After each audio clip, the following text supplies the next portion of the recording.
शुक्राना गुरुजी आज का मौका देने के लिए, और शुक्राना आप सबका टाइम निकाल के जुड़ने के लिए और एक सच्चे सत्संगी बनने के लिए। तो जो इस श्रृंखला से जुड़े हुए हैं, पहले जो जपजी साहब की व्याख्या थोड़ी सी सुन चुके हैं, वो जानते होंगे कि मैं अभी पौड़ी नंबर 20 आज करने वाली हूँ गुरुजी की आज्ञा के साथ। तो हम शुरू करते हैं। जो अनमोल हीरे हैं एक एक पौड़ी से निकलते जा रहे हैं।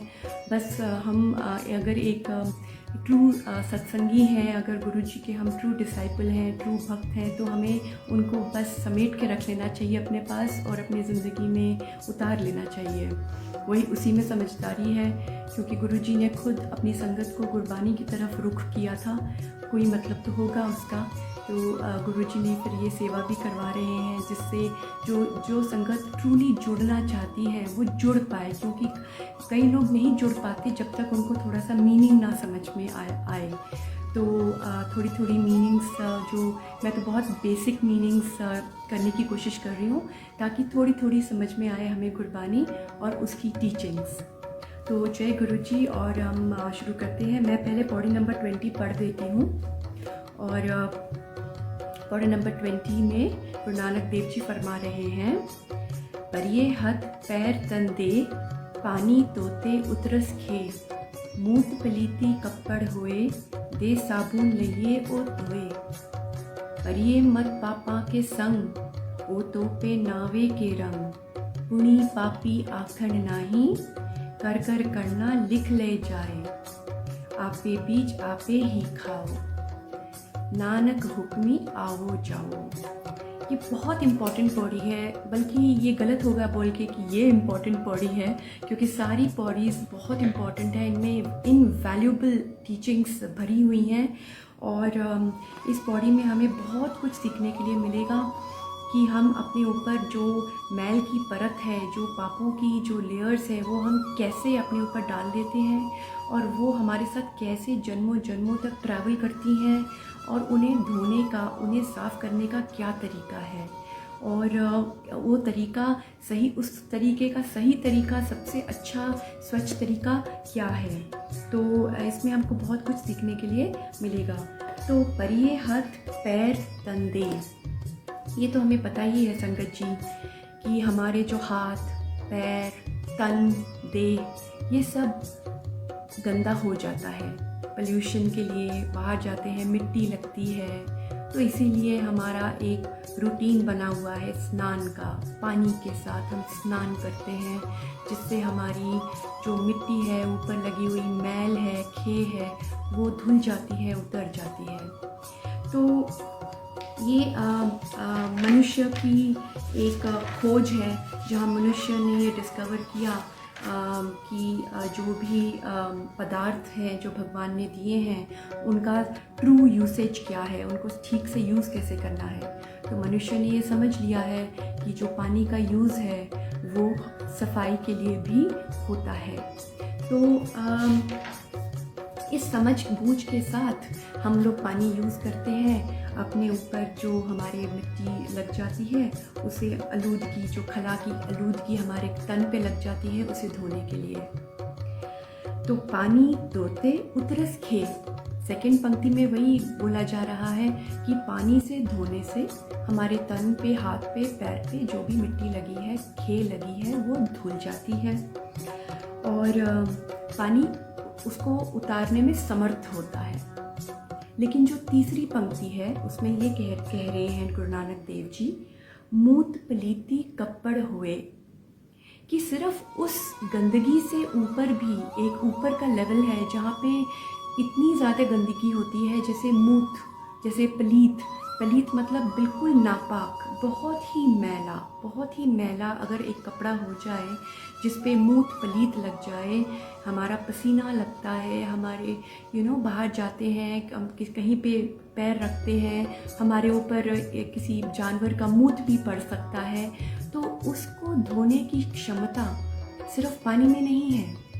तो मनुष्य ने ये भी जान लिया कि उसको धोने की क्षमता, उसके लिए हमें एक साबुन चाहिए होगा। तो मूत पलीती कप्पड़ होए, दे साबुन लइए ओ तोए, लाओ साबुन लाओ, और साबुन से हम उसे धो देते हैं। सिर्फ पानी से नहीं, साबुन और पानी हमें दोनों चाहिए। उस जो गहरी मैल है, वो जो बिल्कुल ही नापाक है, उसको धोने के लिए। अत्यंत मैला जब हमारा कपड़ा हो जाता है। तो ये क्या कहने की कोशिश कर रहे हैं गुरु नानक देव जी? ये एग्जाम्पल्स के द्वारा, पूरी गुरबानी में हमें इस ईजी एग्जाम्पल्स के द्वारा बहुत बहुत गहरी बातें समझाई गई हैं। और इससे ये समझाने की कोशिश कर रहे हैं कि पाप दो किस्म के होते हैं। एक वो जो एक अनचाहा पाप हम कर जाते हैं, बिना किसी साजिश के, बिना हमारे चिंतन के, बिना उसको प्लान किए, हम करना नहीं चाहते उस टाइप के पाप को, लेकिन हम फिर भी कर बैठते हैं। जैसे गुस्से में कुछ कह दिया, या फिर हमारे मन में कोई थॉट आई, कोई बुरी थॉट आई, और हम उसी पे अमल करने लग गए, रादर दैन उसको भगाने की कोशिश न करके हम उसी पे अमल करने लग गए। या फिर on the spur of the moment कोई ऐसा ही अचनचेत हमने कोई पाप कर डाला, एक कुत्ते पे हमने पत्थर मार दिया, कुछ भी हो सकता है। ये जस्ट एग्जाम्पल्स हैं। तो ये एक पाप है जो हमारी सोल हम नहीं करना चाहते, लेकिन हम कर बैठते हैं और नासमझी में कर बैठते हैं। तो गुरु तेग बहादुर जी कहते हैं, जो हमारे 9th गुरु हैं, वो कहते हैं कि नर अचेत पाप से डर रे, मतलब अचेत पाप से डरो, ये नहीं करना चाहिए, इससे डर के रहना चाहिए। बी कॉशियस कि अचेत पाप हमसे हो सकता है, इसलिए हमें सोच सोच के अपना कदम आगे बढ़ाना चाहिए। लेकिन जो दूसरी किस्म का पाप होता है, वो ये होता है जहाँ फुल फ्लेजेड एक साजिश, एक प्लान करते हैं। हमारी जो चित्त है, वो चिंतन करके, सोच समझ के वो पाप करता है। उस पाप से तो गहरा कोई पाप होता ही नहीं है, और वो पाप का जो लेयर है ना, वो हमारे ऊपर ऐसा चिपक जाता है, ऐसा चिमड़ जाता है कि उसको उतारना बहुत बहुत मुश्किल होता है। तो जो हम छोटे मोटे पाप कर जाते हैं डेली बेसिस पे, जो हमें नहीं करने चाहिए, जिससे हमें डरना चाहिए, उनको धोने के लिए हमारे 1-2 दिन के जैसे पाठ करते हैं, दान पुण्य करते हैं, हम परोपकारी जीवन जीते हैं, तो उनसे वो पाप जो हम करते रहते हैं, छोटे मोटे, जो हम चाहते भी नहीं हैं, वो धुलते रहते हैं। लेकिन जब हमें गहरा पाप हमने किया होता है, ज़रूरी नहीं है कि वो पाप हमने इस जन्म में किया हो संगत जी। वो पाप हमारे सोल ने कभी भी जन्मों जन्मों की जर्नी में कभी भी अगर वो पाप किया है, जो हमारे साथ चिपक गया है, जैसे एक कपड़े पे मूठ पलीती चिपक जाती है, तो सिर्फ पानी से वो नहीं धुल सकता। भाव सिर्फ एक परोपकारी जीवन से, या सिर्फ एक दान पुण्य से, या सिर्फ एक 2 दिन 3-4 दिन के पाठ से, पूजा से वो नहीं धुल पाएगा। उसको धोने के लिए बहुत बड़ी एक तपस्या करनी पड़ती है, एक विशेष तप करना पड़ता है, एक बहुत ही गहरा जप करना पड़ता है। हमें अपने गहरे तल में जाकर उसे एक स्पिरिचुअली हमें उसका चिंतन करना पड़ता है, क्योंकि वो हमारे छोटे मोटे परोपकार से वो धुलने वाला नहीं है। क्योंकि जब तक हम वो जो जप है, वो हम बिल्कुल एक फुल फ्लेजेड जप का जीवन नहीं अपनाएंगे, हम एक स्पिरिचुअली अपने आप को एलिवेट नहीं करेंगे, तब तक हम वो पाप नहीं धो सकते। हम पाप समझते हैं कि जो हमारी देह करती है, जो हमारे हाथ, हमारे कर्म जो हमारे हाथ करते हैं, हमारी बॉडी करती है। लेकिन जो सत्संगी हैं, जो आज यहाँ मौजूद हैं, उनको एक समझ बूझ दी गई है। और हम लोग बहुत लकी हैं संगत जी कि हम लोग सत्संगी हैं, गुरुजी ने हमें इतना बड़ा ओहदा दिया है। तो ये जो सत्संगी हैं, ये समझते हैं कि जो पाप है वो सिर्फ एक बॉडी नहीं करती, वो हमारे मन के लेवल पे भी होता है। जो हमारी सोच है, जो हमारी जड़ है, वहाँ से पाप उत्पन्न होता है। अगर हमने सोच लिया कुछ बुरा और ये सोचा कि हमने किया तो नहीं, सिर्फ सोचा, तो वो हमारा कर्म ऑलरेडी लिखा जा चुका है। तो वो हमको बहुत केयरफुल रहना चाहिए। तो थोड़ी बहुत सेवा कर ली, थोड़ी बहुत परोपकार कर लिया, थोड़ा बहुत दान पुण्य कर लिया, थोड़ा बहुत लंगर करवा दिया, थोड़ा बहुत पाठ पूजा करवा ली, जी नहीं, इससे वो पाप नहीं धुलते। इसलिए बहुत ज़रूरी है कि हम एक आध्यात्मिक चिंतन करके, हम एक इंट्रोस्पेक्शन करके हम उस लेवल तक पहुँचें जहाँ हम वो जब कर पाएँ, वो तब कर पाएँ, वो तपस्या कर पाएँ, जिससे हमारी वो पाप की जो लेयर्स हैं, जो चिमटे हुए हैं, हमको चिमड़े हुए हैं, वो उतर सकें। तो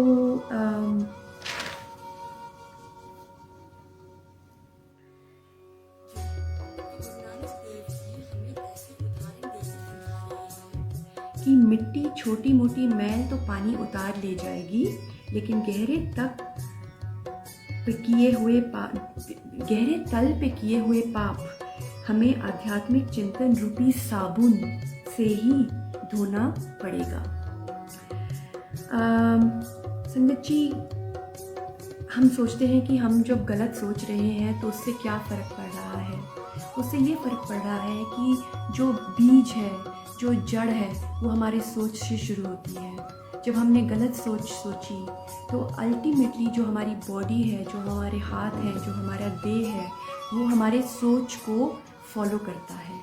तो हमारे जो संस्कार हैं, हमारे जो कर्म हैं, वो ज़रूर बिगड़ते हैं अगर हमारी सोच बिगड़ी हुई होती है। वो ज़रूर रिफ्लेक्ट करते हैं हमारे जीवन में, जो हमारी सोच होती है। और ये कैसे उत्पन्न होता है, ये क्यों हमारी सोच बुरी हो जाती है? एक बहुत सारे रीज़न्स हैं जो गुरबानी समझाती है। एक है कुसंगत। हमें बहुत ध्यान रखना चाहिए कि हम किससे मिल रहे हैं, किसके साथ उठ बैठ रहे हैं। कुसंगत से बहुत फ़र्क पड़ता है। फिर हमारे जो पुराने संस्कार हैं, पुराने संस्कारों के कारण, पुराने संस्कार मतलब सिर्फ इस जन्म में नहीं, हमारे सोल के लेवल पे जो हमारे संस्कार एकदम बैठे हुए हैं जन्मों जन्मों के, वो भी हमारे पास चिमड़ जाते हैं। वो भी हमारे लिए, हमारे जो कर्म है, जो हमारी सोच है, उसके लिए रिस्पॉन्सिबल होते हैं।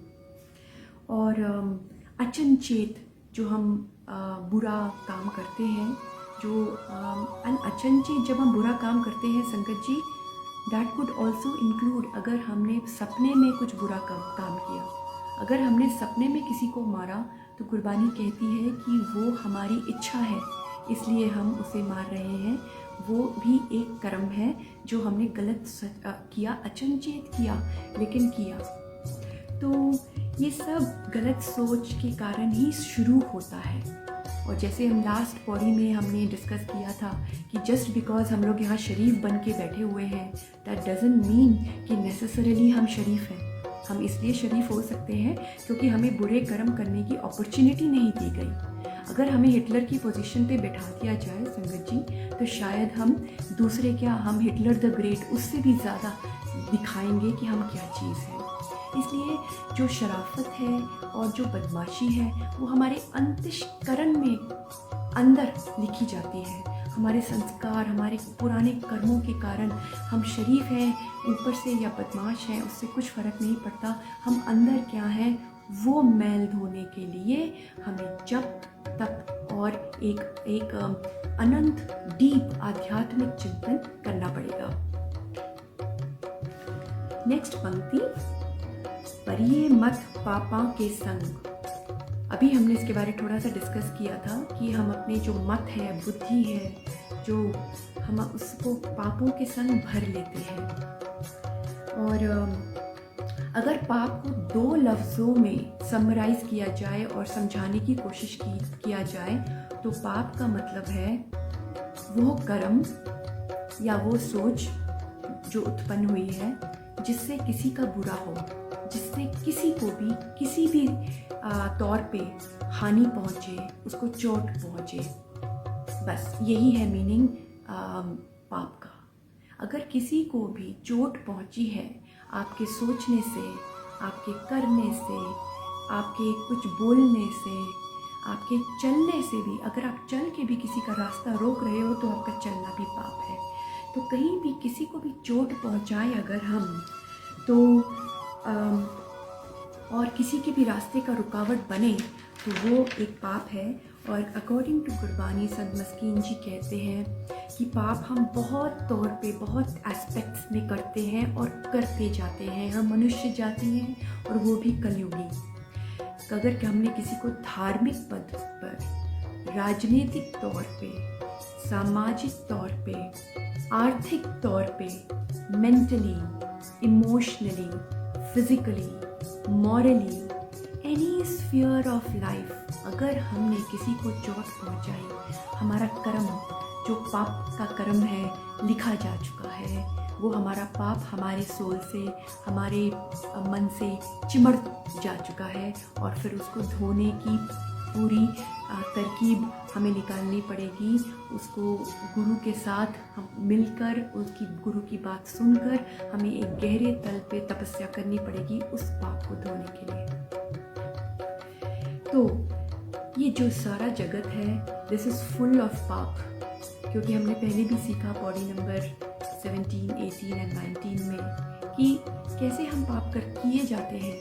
और हमारा सोचना, हमारा बोलना, हमारा चलना, हमारा करना ऐसा होता है जो ज़रूर किसी ना किसी का रास्ता रोक लेता है या किसी ना किसी की बुद्धि पे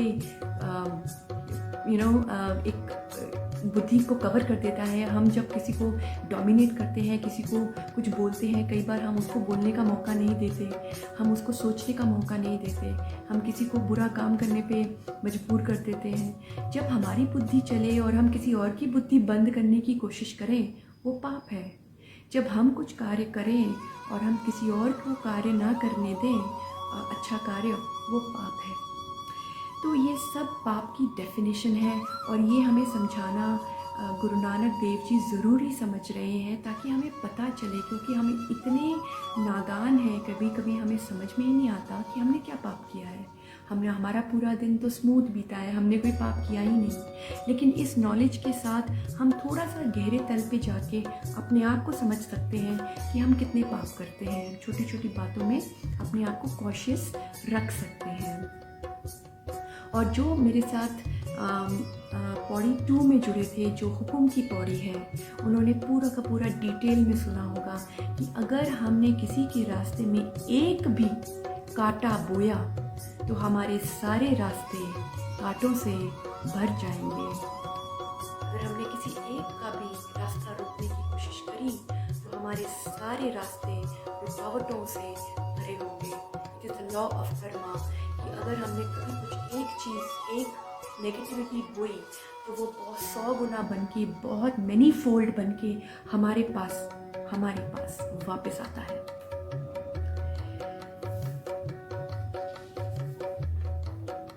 तो संगत जी, अगली पंक्ति में चलते हैं। ओ तोपे नावे के रंग, अभी हमको सल्यूशन दे रहे हैं गुरु नानक देव जी।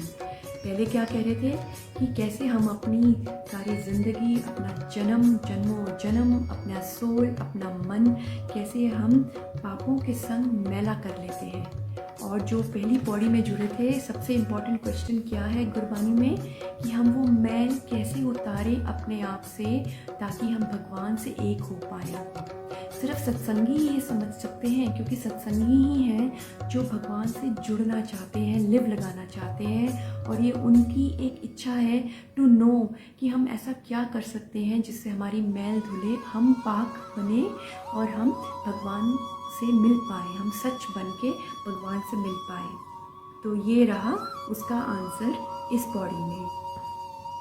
ओ तोपे नावे के रंग, जो हमारे पापों की लेयर है, जो हमारी मैल की परत है, जो जन्मों जन्मों की जर्नी से हमारे साथ जुड़ी हुई है, चाहे अचेत मतलब जो हमने अचानक पाप किया हो या चाहे सोच समझ के साजिश की हो, वो सिर्फ नाम के रंग से धुल सकता है। वो तोपे नावे के रंग, नाम के रंग से धुल सकता है। तो उसे कैसे धोएं? नाम के रंग से। नाम क्या होता है?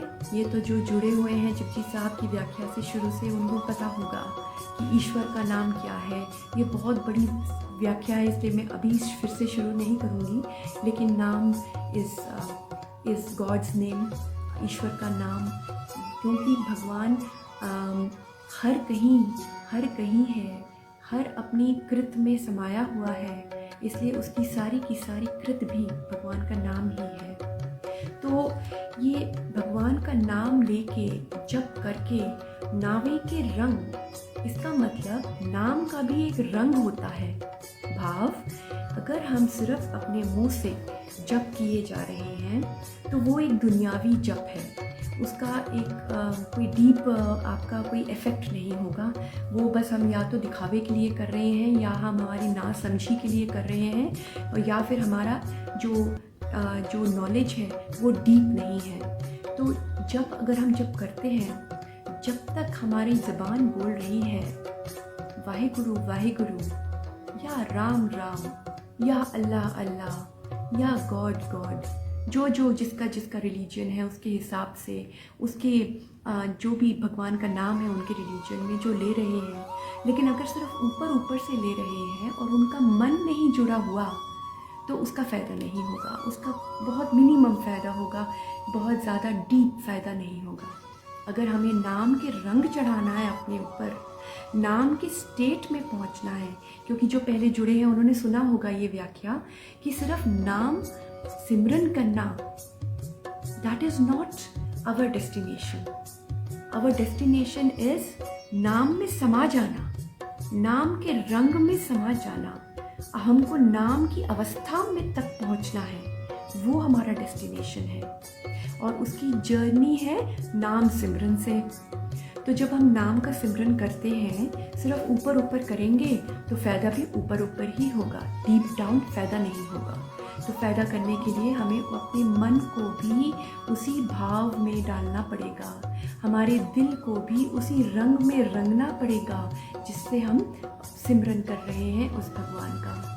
क्योंकि भाख्या पाओ अपार, जो चौथी पौड़ी से जुड़े थे वो समझ सकते हैं कि भगवान एक भाषा समझता है, और कहने का भाव ये है कि भगवान की भाषा प्यार है, भाव है। अगर हमने भाव से सिमरन किया, जप किया और गहरे तल पे किया, बहुत किया, अपनी सारी देह से सारे मन को शांत करके हमने भगवान का नाम लिया, तब हमारा कल्याण हो सकता है। तो अदरवाइज हमारी मैल नहीं धुलेगी। तो ये है सल्यूशन, अगर हमें भगवान के नाम से जुड़ना है तो अगर उस परमात्मा के नाम का एक रंग है जो बनता है, जो हम बना सकते हैं, जब ज़बान के बोल के साथ मन पूर्ण तौर पर सहमत होता है, सहमति चाहिए। अगर हमारे मन में संख्या है, अगर हमारे मन में एक शक है और थोड़ा सा डाउट है, हम लोग फुल्ली इन्वॉल्व नहीं हैं, हम मनने की अवस्था तक नहीं पहुंच पाएंगे। तो बाबा फरीद जी क्या कहते हैं? बाबा फरीद जी कहते हैं, दिलो मोहब्बत जिन से सचिया, जिन मन होर मुख होर से कांडे कचिया। जिन्होंने मन के अंदर कुछ और चल रहा है, कुछ और दुनियावी प्लानिंग चल रही है, पैसों के बारे सोच चल रही है, और ऊपर से जप करे जा रहे हैं, तो वो कच्चे हैं, उनका रंग कच्चा है, वो तो उतर जाएगा, वो तो कुछ टाइम में ही उतर जाएगा, वो रंग पक्का नहीं है। लेकिन जब मन भी सहमत हो और दिल भी जुड़ा हुआ हो, तब जाके हमारा जो रंग है वो पक्का चढ़ेगा। अगली पंक्ति, पुणी पापी आखन नाही, कर कर करना लिख ले जाए। मनुष्य अपनी तरफ से जजमेंट दे देता है, ये पुण्य करता है, ये पापी इंसान है, ये बदमाश है, ये शरीफ है। अगर कोई चल बसे तो हम कह देते हैं ये सचखंड चला गया है, ये सच की अवस्था में चला गया है, ये भगवान की चरण में चला गया है। हम क्या जानते हैं कि हम इतने बड़े बड़े सेंटेंसेस बोल देते हैं? हम नहीं जानते कि कोई पुनी है या पापी है। जो ऊपर से दिखता है संगत जी, वो सच हो सकता है ना हो। इसलिए हमें एक मनुष्य को, मनुष्य की जजमेंट बिल्कुल नहीं करनी चाहिए। ये गुरबानी में लिखा हुआ है। क्योंकि अगर हम ये कहें किसी के चल बसने के बाद अगर इस दुनिया से चला जाए कोई, और हम कहें वो तो सचखंड चला गया, तो इसका मतलब हम जानते हैं कि वो सचखंड चला गया। इसका मतलब हम वो सारी जो सोल की जर्नी है सब समझते हैं। जबकि हकीकत क्या है? हकीकत ये है कि हम कुछ नहीं समझते, हम कुछ नहीं जानते, अपने सोल की जर्नी नहीं जानते। किसी की सोल की जर्नी कैसे जानेंगे? हमें क्या पता उसके दिल में कितने पाप थे, हमें क्या पता वो अंदर कितना बदमाश था, और हमें क्या पता वो कितना महान था, कितना पुनी था। तो ये जो हुक्म है ये भगवान का है, और उसको समझने की हमारे में कैपेसिटी नहीं है, और ना हमें समझने की कोशिश करनी चाहिए। तो हम अनजाने में जब हम बड़े बड़े स्टेटमेंट्स कह देते हैं तो उससे भी हमें बच के रहना चाहिए। क्योंकि ये जो रूल्स हैं, ये जो नियमावली है, ये जो हुक्म है, ये सब भगवान का बनाया हुआ है, और हमारी बुद्धि उतनी नहीं है कि हम भगवान के बनाए हुए हुक्म को पूरा समझें। तो कौन पुनी है, कौन पापी है, किसको स्वर्ग नसीब हो रहा है, किसको नरक नसीब हो रहा है, कौन सचखंडवासी है, कौन झूठखंडवासी है, किसको ये मनुष्य फैसला नहीं कर सकता। और मनुष्य ही मनुष्य प्रति फैसला करते हुए लेकिन दिखते हैं। हम लोग अपनी ज़ुबान से थोड़ा लूज टंग बोल देते हैं, और हम लोग काफ़ी जजमेंटल हैं कि नहीं वो तो अच्छी फैमिली है, पुनी फैमिली है। जी नहीं, हमें नहीं पता, किसी के बारे में हमें नहीं पता। हमें ना किसी के बारे में कुछ बोलना चाहिए, ना जजमेंट्स हमें फैलाने चाहिए। तो उसकी जर्नी वही जानता है, जैसे हम अपनी जर्नी जानते हैं कि हमें अपना कैसे पाप धुलना है। अगर जस्ट बिकॉज अभी एज ऑफ नाउ, फ़िलहाल अगर हम दिख रहे हैं शरीफ, हम दिख रहे हैं पुनी, उसका मतलब ये नहीं कि हमारे जो जन्मों जन्मों की मैल है वो हमारे अंदर नहीं है, और हम पापी नहीं हैं, हमने पाप नहीं किए।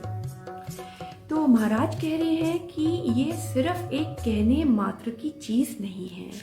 पुनी पापी आखन नाही, ये सिर्फ बोलने से, आखने से पुनी पापी कोई नहीं बन जाता। ये बहुत हैवी अकाउंट्स हैं। ये एक बहुत नियमावली के अनुसार कोई पुनी या पापी कहलाता है, और उसको जजमेंट देने का हक सिर्फ उसको है, उस मालिक को है।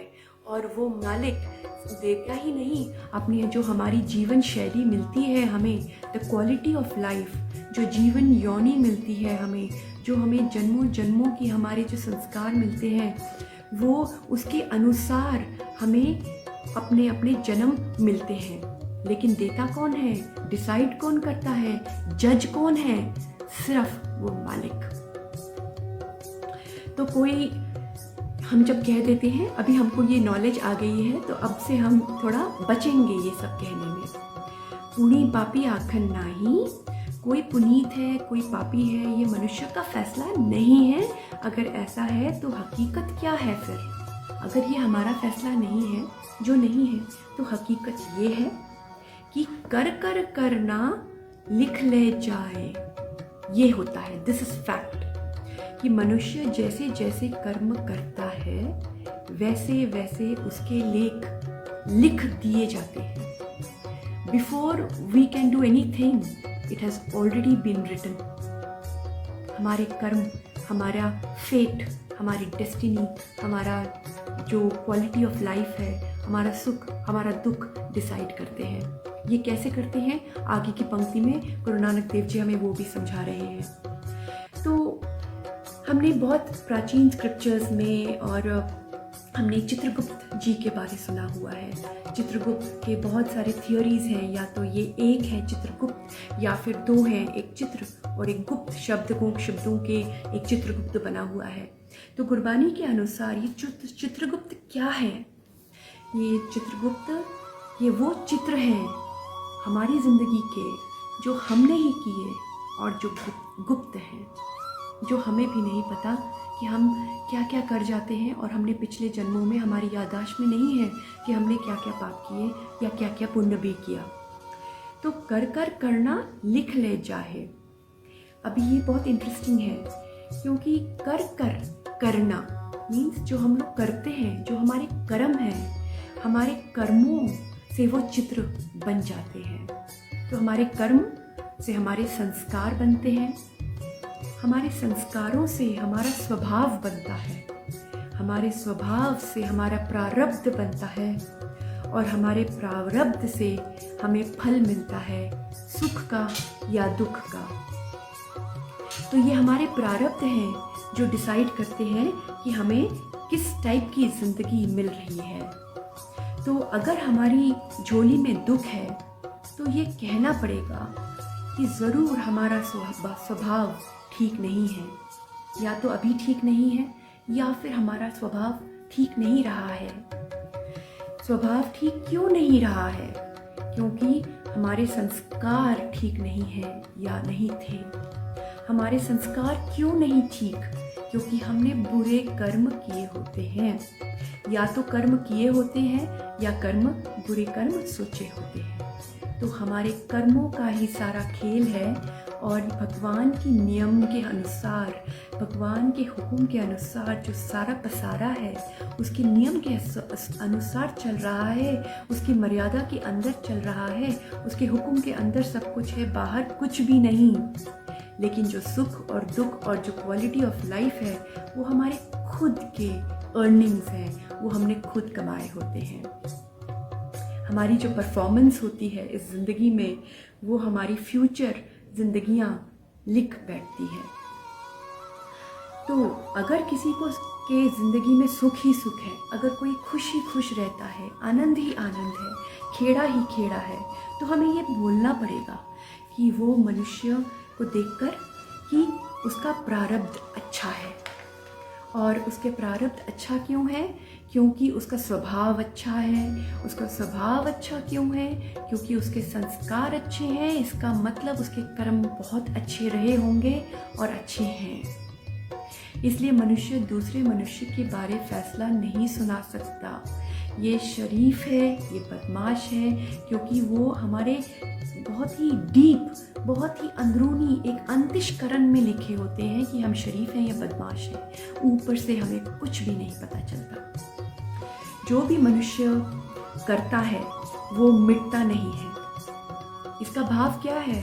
इसका भाव ये है कि जो भी हमने किया होता है, जन्मों जन्मों के पाप पुण्य, कुछ भी मिटता नहीं है, सब कुछ लिख लिया जाता है। कौन लिखता है?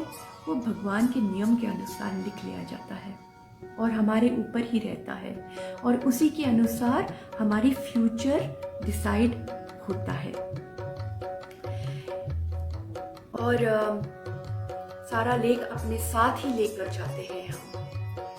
अनेक जन्मों तक ये साथ चलता है, और इसी को चित्रगुप्त कहते हैं। ये जो चित्र हैं जो हमने किए होते हैं, ये हमारे साथ साथ चलते हैं, छोड़ते नहीं हैं। इसी को विधि का विधान कहते हैं। इसी को ऊपर वाले का हुक्म का एक एस्पेक्ट कहते हैं। और इसीलिए गुरु नानक देव जी हमें कॉशियस कर रहे हैं, हमें वार्निंग दे रहे हैं और फरमान करते हैं, आपे बीज आपे ही खाओ। मीन्स जो हम अभी भुगत रहे हैं, सुख या दुख, वो हमारे खुद के भी बोए हुए हैं। किसी को हम हमेशा अपने ऊपर तो ब्लेम लेते ही नहीं है। हमारी ये एक मनुष्य की एक नेचर होती है कि हम हमेशा अपने दुखों के लिए, एटलीस्ट दुखों के लिए तो हम दूसरों को ही ब्लेम करते हैं। तो शायद इस एजुकेशन के साथ आज से हम ये बंद कर देंगे, क्योंकि कोई भी और मनुष्य हमारे दुखों के लिए रिस्पॉन्सिबल होता ही नहीं है। वो अपना पात्र प्ले कर रहा होता है, अपना रोल प्ले कर रहा होता है, और हमारे सुख या दुख हमें अपनी कमाई से ही मिलते हुए। तो दुनिया में तो ये पॉसिबल है, दुनियावी लैंग्वेज में ये पॉसिबल है कि किसी ने फसल बोई और किसी और ने खाई। किसी ने बीज उगाया, उसका फल जन्मों के बाद किसी 2-3 पीढ़ियों के बाद बच्चों ने खाए या किसी और ने खाए। लेकिन जो भगवान की दुनिया है, उस परमात्मा की दुनिया है, जो सोल की जर्नी है, वहाँ ये थ्योरी पॉसिबल नहीं है। वहाँ पर सिर्फ एक ही थ्योरी है कि हमने जो बोया हमने वही खाना है।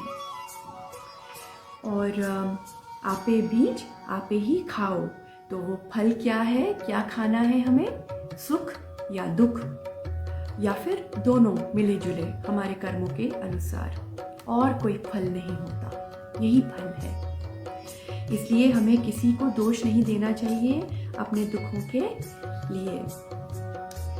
दत्ता दोष न दे काहो, दोष कर्मा अपनाया, जो मैं किया सो मैं पाया, दोष न दीजे अवर जना। जो मैंने किया मैंने वही पाया। हमें उसी हुक्म में रहना चाहिए, किसी को भी दोष देने की गलती ना करें, क्योंकि ये भी कर्म हमारे ऊपर ही आ जाएगा। इसलिए महाराज फरमाते हैं कि अपना दुख देखकर किसी को दोषी नहीं ठहराना, और अपने सुखों के समय सिर्फ ग्रेटफुल होना है, सिर्फ शुक्राने के एक अवस्था में हमें रहना चाहिए। ना उसको देख के हमें अहंकार करना चाहिए, ना प्राउड फील करना चाहिए, सिर्फ एक शुक्राना करना चाहिए।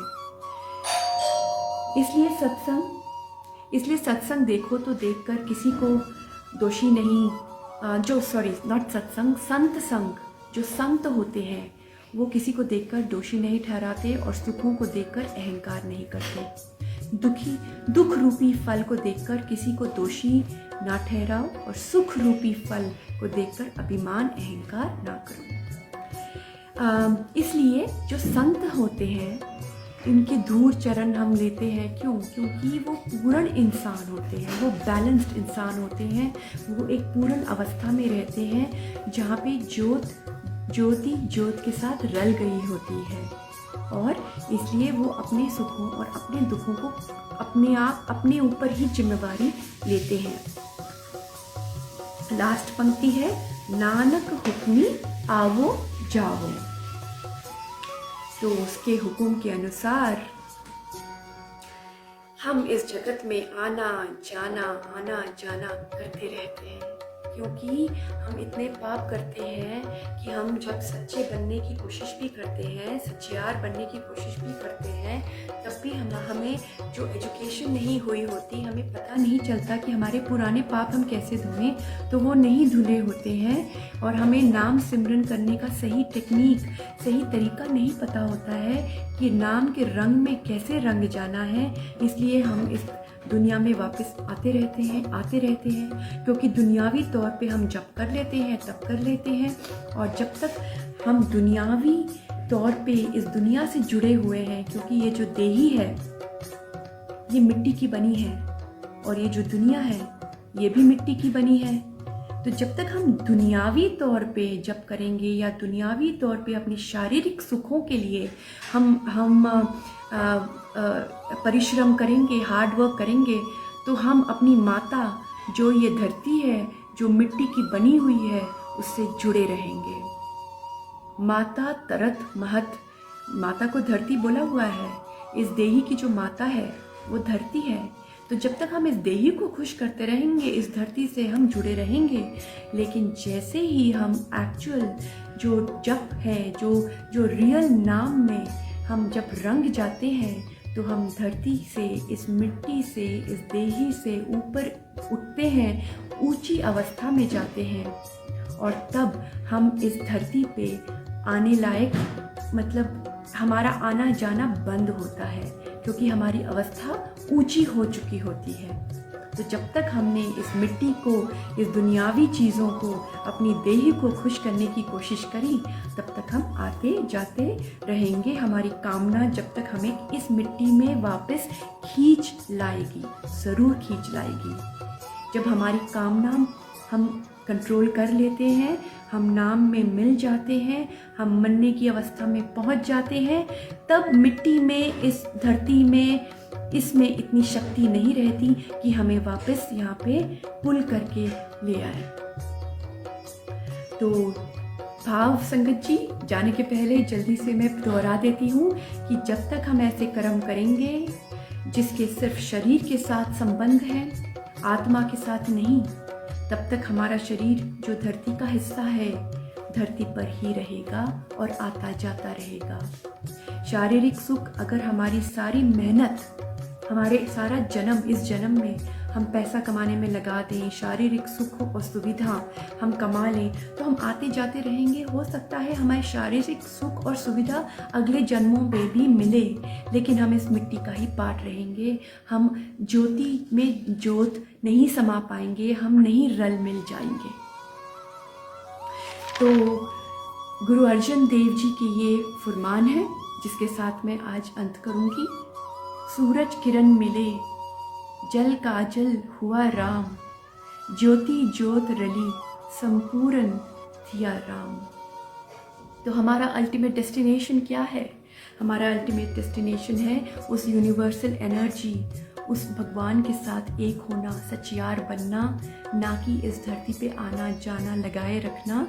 और जैसे जब नदी एक सागर में नहीं मिल पाती, रास्ते में ही सूख जाती है या कहीं और चली जाती है, किसी और नदी के साथ मिल जाती है, तो वो एक बदकिस्मत नदी है। जब एक बीज बोता है और एक फल की अवस्था तक नहीं पहुंच पाता, तो उस बीज की एक बदकिस्मती है। जो पूरी लाइफ साइकिल है हमारे सोल की, वो है ज्योति ज्योत रले। जब नदी सागर में मिल जाता है और सागर का पार्ट बन जाता है, जब हमारी ज्योत उस परम आत्मा की ज्योत के साथ मिल जाती है। तो बस इन्हीं लफ्ज़ों के साथ गुरु जी का शुक्राना करते हुए संगत जी, मैं आप सबसे विदा लेती हूँ और अगले हफ्ते गुरु जी चाहेंगे तो ज़रूर मिलेंगे। धन्यवाद। जय जय गुरु जी। शुक्राना गुरु जी।